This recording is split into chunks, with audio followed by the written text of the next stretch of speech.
নমস্কার বন্ধুরা, ইন্দ্রাণীস কিচেনের আরও একটা নতুন ভিডিওতে সকলকে স্বাগত জানাই। আজকে আমি চিংড়ি মাছ দিয়ে সজনে পাতার একটা দুর্দান্ত রেসিপি শেয়ার করছি। অনেক রকমভাবেই তো সজনে পাতার রেসিপি হয়তো ট্রাই করেছেন। একবার হলো আমার মতো করে এভাবে চিংড়ি মাছ দিয়ে সজনে পাতার এই রেসিপিটা বানিয়ে খেয়ে দেখতে পারেন। গরম গরম ভাতের প্রথম পাতে এই রেসিপিটা জাস্ট জমে যাবে। তো বন্ধুরা, রেসিপিটা বানাতে কোনো রকম ঝামেলা নেই, একদম অল্প সময়ের মধ্যে বানিয়ে নেওয়া যায়। তো কিভাবে বানাচ্ছি চলুন ঝটপট দেখে নেওয়া যাক। তো বন্ধুরা, রেসিপিটা বানানোর জন্য আমি এখানে প্রয়োজন মতো সজনে পাতা নিয়েছি। সজনে পাতাগুলো একটু কচি দেখে নিতে হবে, তাহলে কিন্তু রেসিপির টেস্ট অনেক গুণ বেড়ে যাবে। এবার দেখুন, সজনে পাতার যে ডাঁটিটা থাকবে সেই ডাঁটি পোর্শনটা কোনোভাবেই কিন্তু নেওয়া যাবে না, শুধুমাত্র পাতাগুলো দিয়ে কিন্তু আজকের রেসিপিটা বানাতে হবে।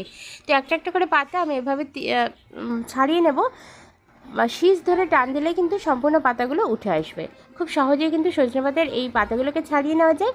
আর দেখুন, আমি সমস্ত পাতাগুলোকে ছাড়িয়ে নিয়ে ফিরে এলাম।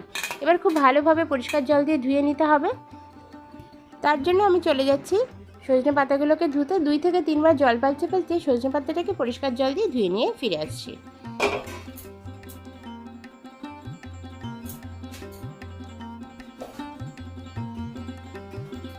পাতাগুলোকে খুব ভালোভাবে জল দিয়ে পরিষ্কার করে ধুয়ে নিয়ে ফিরে এলাম। এবার আমি চলে যাচ্ছি সরাসরি কড়াইয়ের কাছে। তো বন্ধুরা, গ্যাসের ওভেনটাকে অফ রেখেই কড়াইয়ের মধ্যে আমি সজনের পাতাগুলোকে অ্যাড করে দেব।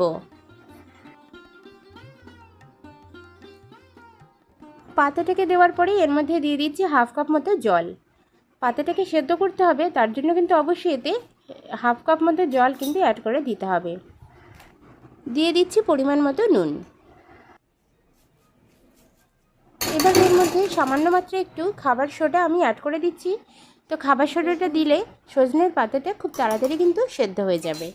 তো খাবার সোডা যদি অ্যাভেলেবেল না থাকে, এটা কিন্তু স্কিপ করলেও হবে, কোনো রকম অসুবিধা কিন্তু হবে না।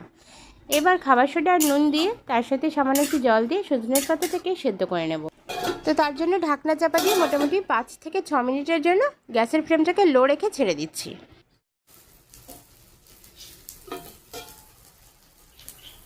5 মিনিট পরে ঢাকনা খুলে দেখাচ্ছি, দেখুন পাতাটা বেশ অনেকটাই সেদ্ধ হয়ে গিয়েছে আর অনেকটা পরিমাণ জলও বেরিয়েছে। এই জলটা কিন্তু কোনো রকমভাবেই ফেলে দেওয়া যাবে না, কারণ এর মধ্যেই রয়েছে সজনে পাতার সমস্ত পুষ্টিগুণ। তো পাতাটাকে সম্পূর্ণরূপে শুকিয়ে নেওয়া পর্যন্ত অপেক্ষা করতে হবে।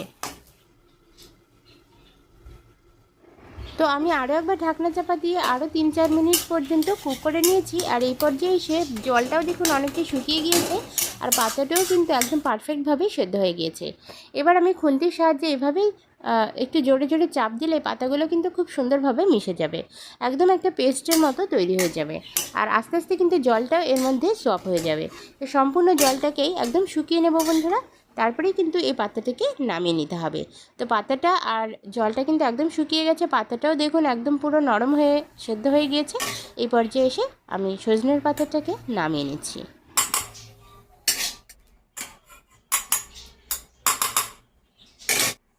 তো বন্ধুরা, এবার দেখুন এখানে আমি বেশ কিছুটা চিংড়ি মাছ নিয়েছি আজকের রেসিপিতে ব্যবহার করার জন্য।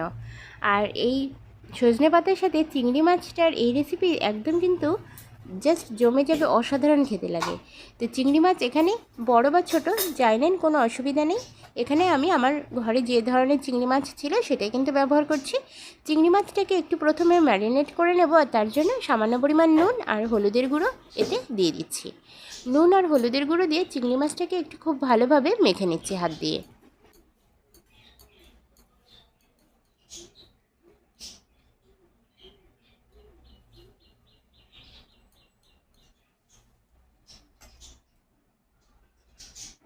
কড়াইতে একটু পরিষ্কার জল দিয়ে ধুয়ে নিয়েছি বন্ধুরা, তারপরে খুব ভালোভাবে গরম করে নিয়ে তাতে আমি সরষের তেল অ্যাড করে দিয়েছি।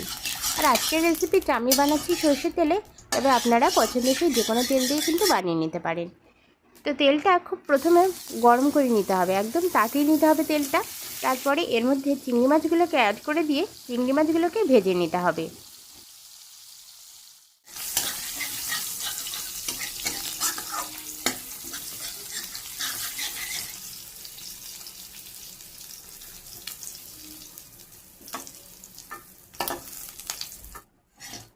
চিংড়ি মাছটা ভেজে আমি তুলে নিয়েছি বন্ধুরা। এবার দেখুন চিংড়ি মাছ ভাজার যে তেলটা অবশিষ্ট ছিল সেই তেলের মধ্যেই আমি 1/2 টেবিল স্পুন পরিমাণ কালো সরষে ফোড়নে দিয়ে দিচ্ছি। আপনারা চাইলে এখানে হলুদ সরষেটাও ফোড়নে দিতে পারেন। কালো সরষে বা হলুদ সরষে ফোড়নে দেওয়ার পরে সরষেটাকে হালকা করে একটু ভেজে নিতে হবে। একটু সরষে ফোড়ন দিয়ে যদি আজকের রেসিপিটা বানানো যায়, রেসিপিটা অত্যন্ত সুগন্ধ হবে খেতে, আর টেস্ট কিন্তু দ্বিগুণ বেড়ে যাবে। এবার দেখুন সরষেটা হালকা করে ভেজে নিয়ে এর মধ্যে 2টো শুকনো লঙ্কা আমি অ্যাড করে দিয়েছি। সরষে আর শুকনো লঙ্কাটাকে একসাথে আমি 1 মিনিট মতো একটু নাড়াচাড়া করে ভেজে নিয়েছি। এবার দেখুন এর মধ্যে 1 টেবিল স্পুন পরিমাণ কুচানো রসুন অ্যাড করে দিচ্ছি। রসুনটাকে হালকা করে একটু ভেজে নেব। রসুনের একটা মিষ্টি কালার যখন চলে আসবে সোনালি রঙের, ঠিক সেই সময় এর মধ্যে আমি অ্যাড করে দেব পেঁয়াজ কুচি। অবশ্যই কিন্তু আজকে রসুন পেঁয়াজ এগুলো কিন্তু কুচিয়ে ব্যবহার করতে হবে। এখানে দেখুন আমি একটা মিডিয়াম সাইজের পেঁয়াজ খুব সুন্দরভাবে কুচিয়ে নিয়েছি, একদম ঝিরিমিরি করে। সেই কুচানো পেঁয়াজটাকে এর মধ্যে দিয়ে দিলাম। পেঁয়াজটা হালকা করে একটু লালচে কালার চলে আসা পর্যন্ত ভেজে নিতে হবে। তবে খুব বেশি পেঁয়াজটাকে যে একদম কালো করে ভেজে নিতে হবে এমনটা কিন্তু নয়। পেঁয়াজটা যখন হালকা লালচে কালার চলে আসবে ঠিক সেই সময় এর মধ্যে আমি দেখুন সেদ্ধ করে রাখা যে সজনের পাতা সেটা কিন্তু অ্যাড করে দিচ্ছি।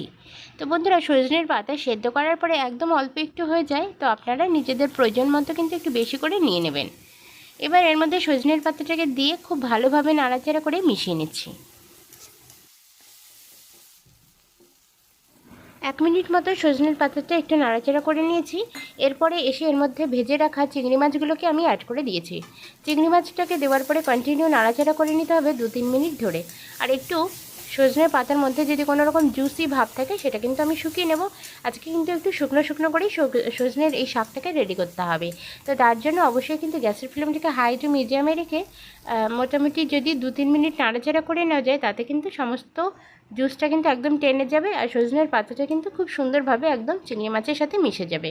তো কন্টিনিউ 2 থেকে 3 মিনিট ধরে নাড়াচাড়া করে নিয়েছি, আর ফাইনালি কিন্তু সজনের এই পাতার এই রেসিপিটা কিন্তু রেডি হয়ে গিয়েছে। তো অবশ্যই কিন্তু আপনারা নুন ঝাল এইগুলো কিন্তু ছেঁকে দেখবেন, প্রয়োজন মতো দিয়ে দিতে। রেসিপিটা গরম গরম ভাতের প্রথম ভাতে পরিবেশন করেছিলাম, খেতে কিন্তু জাস্ট অসাধারণ হয়েছিল। রেসিপিটা দেখে আপনাদের কেমন লাগলো কমেন্ট সেকশনে জানাতে ভুলবেন না। অবশ্যই একবার হলেও এই গরমে এই উপকারী রেসিপিটা বানিয়ে খেয়ে দেখবেন, আশা করি আপনাদেরও ভীষণ ভালো লাগবে।